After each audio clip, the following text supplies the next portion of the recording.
ये तो आश्रम की तरफ से हमने भी बाद में पता लगा कोई ऐसी बात हुई है बीमारी की वजह से, जैसे अब भाई महेंद्र दास जी ज्यादा सीरियस हो गए, बीमार हो रहे थे, ये पता लगा, इसलिए प्रोग्राम को स्थगित कर दिया। हाँ, यहाँ गाँव पोस्टपोन, यहाँ गाँव वालों का उनका कोई एतराज नहीं था। अच्छा। मैं यहीं रहा हूँ 2-3 दिन और मेरे वो सब जानकार भी है, हमारा कोई एतराज नहीं था। अच्छा अच्छा। हाँ, किसी का मन नहीं देखा कोई एतराज कर रहे हो, यहाँ कोई एतराज नहीं था किसी से। जी जी जी। सतलोक आश्रम कमेटी वालों के द्वारा ये कहना कि भाई संत रामपाल जी का भाई बहुत ज्यादा सीरियस है, बीमार है, जिस कारण से ये मान सम्मान का कार्यक्रम रद्द कर दिया गया। जबकि आप लोगों ने वीडियो में देखा होगा, काफी दिन पहले से समागम की तैयारियां शुरू हो चुकी थी। पूरे मैदान को समतल कर दिया गया था, टेंट हाउस का, स्टेज का पूरा सामान वहां पर पटक दिया गया था।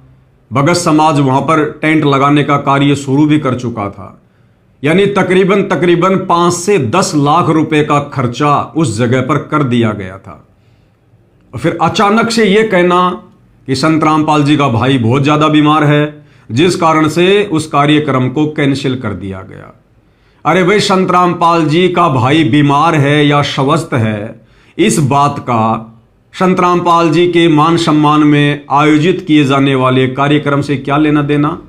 अब ये भगत समाज ने विचार करना चाहिए कि सतलोक आश्रम कमेटी वाले, ये बड़े बड़े भगत जो इन आश्रमों का संचालन कर रहे हैं, ये कितने बड़े झूठे हैं, कितने बड़े मक्कार हैं, कितने बड़े नालायक हैं। इनको जरा भी झूठ बोलने में शर्म नहीं आती है। अगर संत रामपाल जी का भाई महेंद्र दास वास्तव में बीमार भी हो गया तो क्या फर्क पड़ना चाहिए भाई। अरे वहां मान सम्मान संत रामपाल जी के भाई महेंद्र का होना था या फिर संत रामपाल जी का होना था। गांव वालों ने किसका सम्मान करना था। अरे जिसका सम्मान करना था वो तो बीमार नहीं है, संत रामपाल जी तो बीमार नहीं हुए और उनका भाई बीमार हो गया। भाई की बीमारी की वजह से इतने बड़े कार्यक्रम को रोक दिया गया। इसका मतलब संत रामपाल जी का भाई महेंद्र तो संत रामपाल जी से भी बड़ा हो गया कि संत रामपाल जी के भाई की बीमारी के कारण और संत रामपाल जी के मान सम्मान के कार्यक्रम को रोक दिया गया। यानी भगवान के कार्यक्रम को और एक 2 कोड़ी के जीव की बीमारी के कारण रोक दिया गया।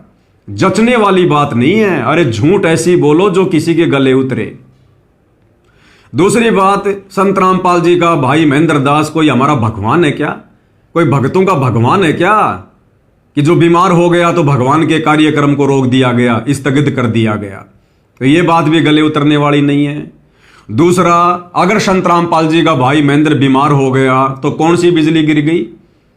अरे वहां पर सारे का सारा कार्य, लेबर का कार्य, मजदूरी का कार्य, टेंट लगाना, भंडारा बनाना, ये सारा का सारा कार्य तो बेचारे भोले भाले भगत करते हैं। संत रामपाल जी का भाई तो वहां जाकर तिनका भी नहीं उठाता। संत रामपाल जी का भाई तो वहां जाकर मिट्टी का डड़ा भी नहीं उठाता। फिर संत रामपाल जी का भाई बीमार हो गया तो कार्यक्रम क्यों कैंसिल कर दिया गया? संत रामपाल जी का भाई कोई टेंट वाला है जो वो बीमार हो गया तो टेंट नहीं लगना था? संत रामपाल जी का भाई कोई हलवाई है जो वो बीमार हो गया तो वहां पर भक्तों के लिए लड्डू जलेबी कौन बनाएगा, भंडारा कौन बनाएगा? संत रामपाल जी का भाई कोई उस कार्यक्रम का मुख्य अतिथि था क्या जो बीमार हो गया तो कार्यक्रम कैंसिल कर दिया गया? अब ये तो भगत समाज ने विचार करना चाहिए, संत रामपाल जी की नादान संगत ने विचार करना चाहिए कि ए नादान संगत वालों, तुम्हारे को भेड़ बकरियों की तरह वर्तमान में सतलोक आश्रम कमेटी के द्वारा यूज किया जा रहा है।